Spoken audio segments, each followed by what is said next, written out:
In this week's EV news, Audi partner with SAIC to deliver on EV projects in China. French hydrogen car maker No-hopium enters receivership. Jaguar Land Rover announce a £4 billion UK battery factory. And electric car sales in the EU overtake diesel for the first time.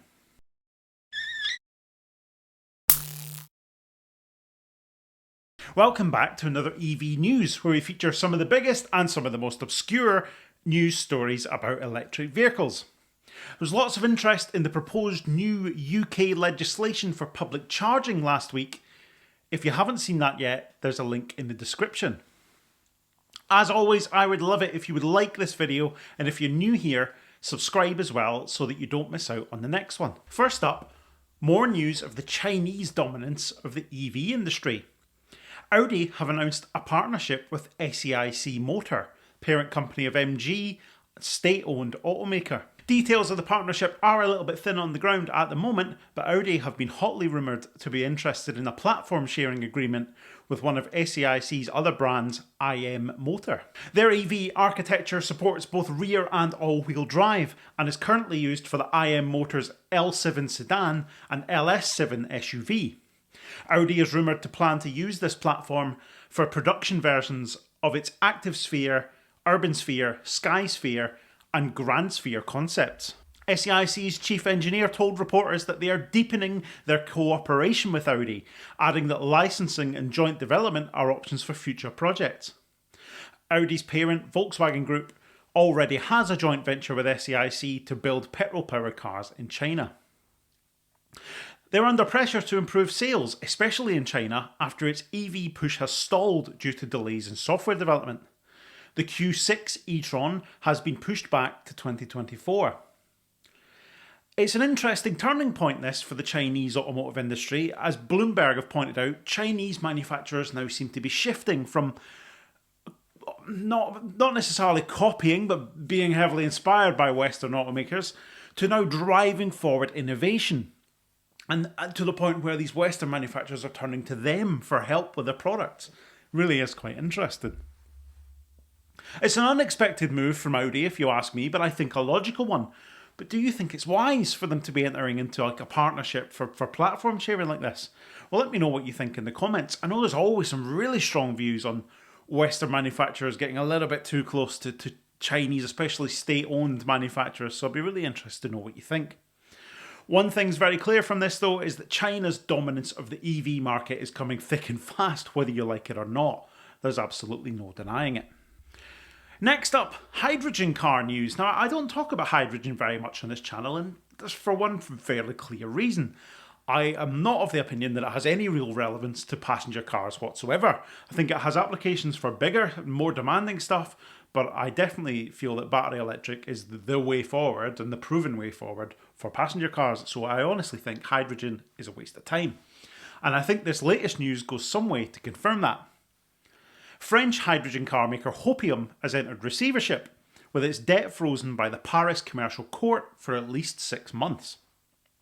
It says that it will continue to focus its resources on developing its hydrogen fuel cell technology in a bid to generate income for the short term, moving the focus away from its Machina luxury hydrogen car.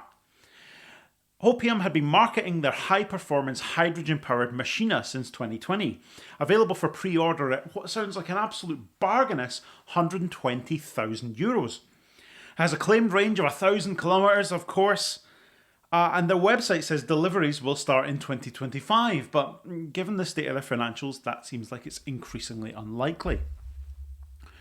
No-hopium's CEO said in April, "While keeping the No-hopium Machina in sight, we want to prioritise the development of No-hopium technology to capitalise on their expertise quickly.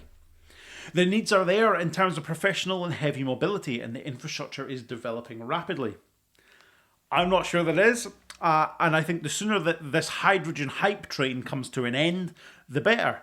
But I suppose companies like No-hopium are going to carry on squandering money on it for as long as somebody is willing to lend them it to do so.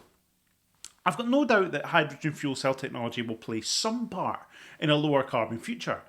It just isn't going to be anywhere near passenger cars, even so-called luxury ones at €120,000.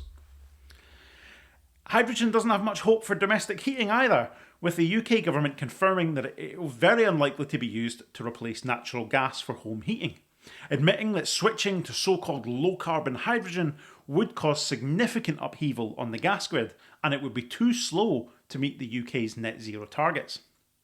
Uses for heavy industry and heavy transport are still on the table and they haven't been ruled out, but the reality of those remains to be seen. I hesitate to ask this because I know how much debate it causes, but let me know your views on the great hydrogen debate in the comments. Try to keep it civil though. I know it can be a bit of a hot topic for some and it can get a little bit nasty and we don't want any of that, but definitely let me know what you think. Now then, it's time for another used bargain of the week, the feature in EV News where I share with you the used electric bargain that I found whilst browsing AutoTrader. And if you like more of this kind of thing, keep an eye out for some of the used market review videos I'm doing on this channel. Last week's focused on the Nissan Leaf, the great stalwart of the used EV market, and you might find that quite interesting. There's a link in the description if you'd like to check it out. I thought it'd be a long time before we saw this in this feature though, and that is the sub £20,000 Volkswagen ID3. This 2020 70 reg has 58,000 miles on the clock, so it's been busy, but it's not exactly crazy mileage, is it? It's just been used. Being a family pro performance with a 58 kilowatt hour battery, it's no base model either. So it seems like quite good value to me at £18,900. It's the cheapest ID3 in the country, but of course it is a private sale, so buyer beware and all that. It does look pretty decent to me though. Let me know what you think. Is the ID3 almost getting cheap enough now that you'd think about it as a bit of a second-hand bargain? I certainly think it's moving in the right direction. Massive UK battery factory news next, as Jaguar Land Rover's owner Tata Motors has confirmed plans to build a £4 billion battery factory in the UK. The decision comes after months of negotiation between the UK government and Tata, who also own the giant steel plant at Port Talbot in Wales. The proposed new factory would have an annual capacity of 40 gigawatt hours and will be capable of supplying other car manufacturers as well as Jaguar Land Rover.